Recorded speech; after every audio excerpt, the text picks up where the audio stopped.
Good morning and welcome. So let's just get into the moment.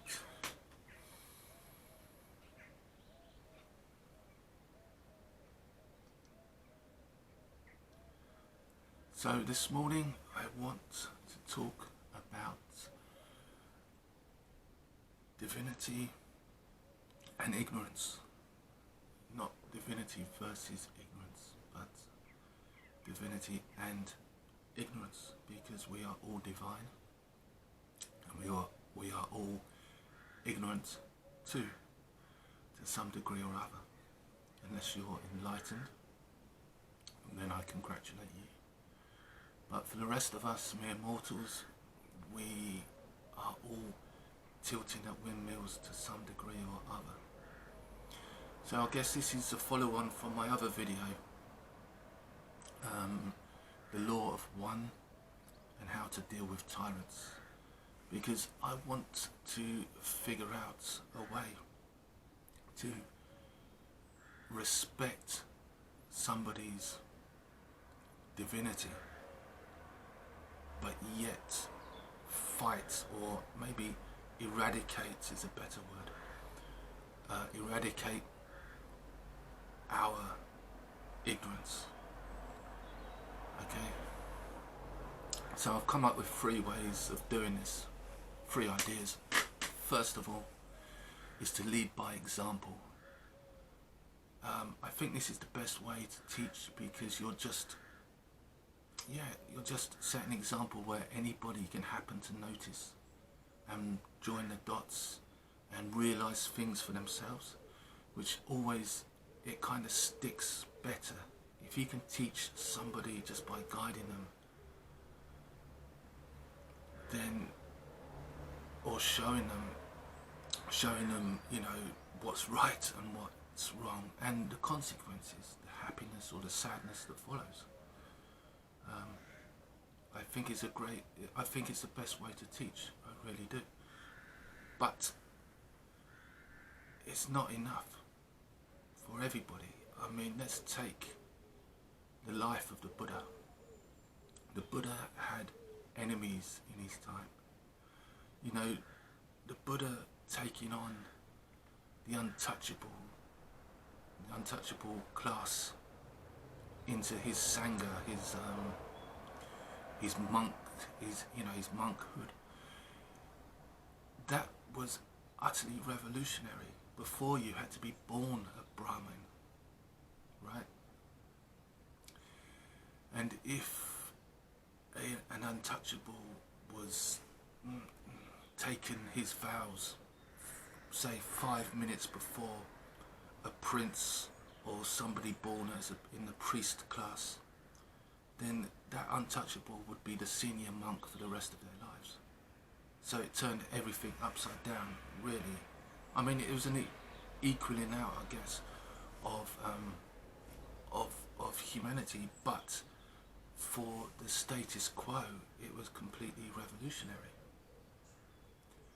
And of course, people who have power, they don't like change, not this kind of change. The only change people who have power like is when they get more power. That's the only change they like. So the Buddha had plenty of enemies. When he allowed women to become nuns, that again was utterly unprecedented. And so, you know, Buddha had plenty of people who were out to get him.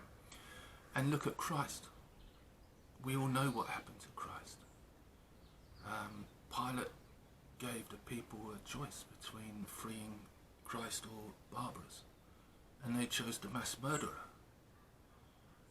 I mean, so even if you can set the example of a Buddha or a Christ, then it's not going to be enough for some people. There's going to be a few, let's say, hardcore ignorance, let's say, people who are going to fight this. So there's something lacking in this approach. Although if you or I were to come into the presence of say Lord Buddha or Jesus Christ, then we would probably something deep. Just being in that presence would probably change us on a very, very deep level. So for most people, it's a good way to go, to lead by example. But there will be some who just don't care. So that's the first way. The second way, I figure we can remain true to people's divinity and yet try to help them eradicate their ignorance, is by basically taking them and putting them into prison and then giving them nothing but love, care and attention. You know, books, videos, podcasts, lectures, films, music, anything that will uplift the human spirit. And basically, you know, you just, I don't know how exactly, but you give them the love, all the love in the world, and you somehow get these people to reconnect with their humanity. Okay?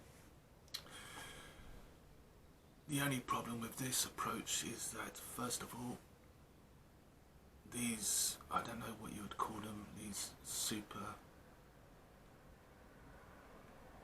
criminal elite types are not getting arrested anytime soon, as far as I can see.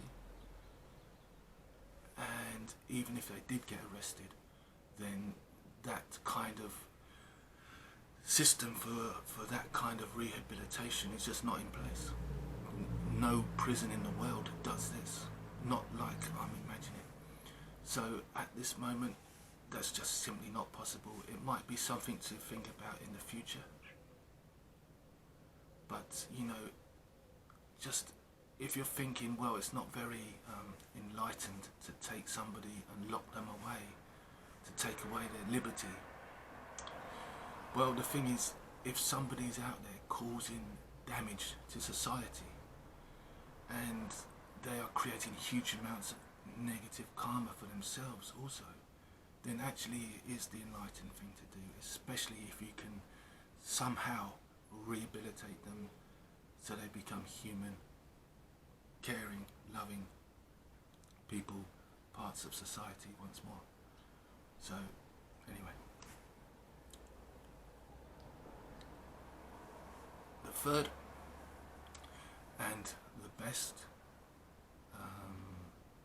the most comprehensive way of dealing with everybody's ignorance whilst remaining true to their divinity is through prayer and meditation.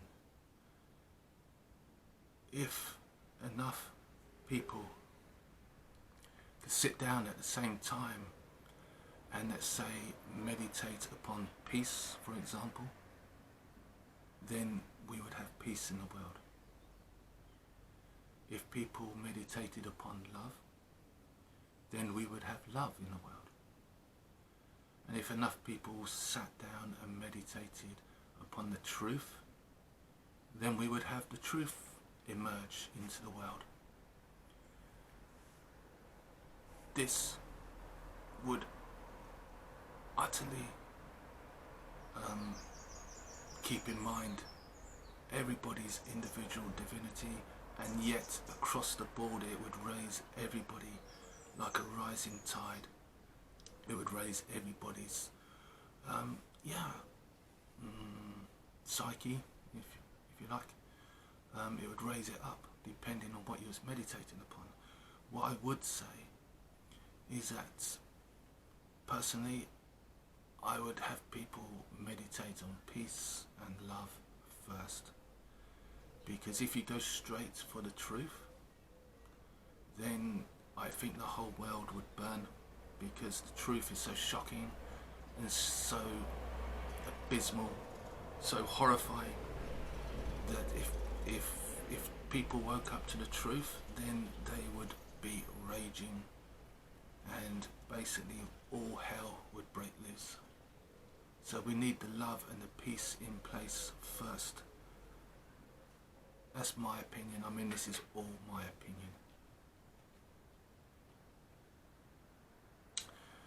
So make of it what you will. If you want to leave a comment, please do. We are all divine. We are all ignorant. We all have to do our own thing.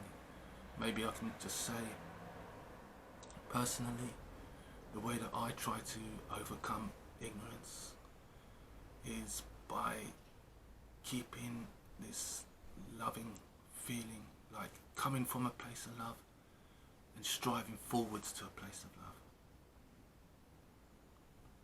Also, I should say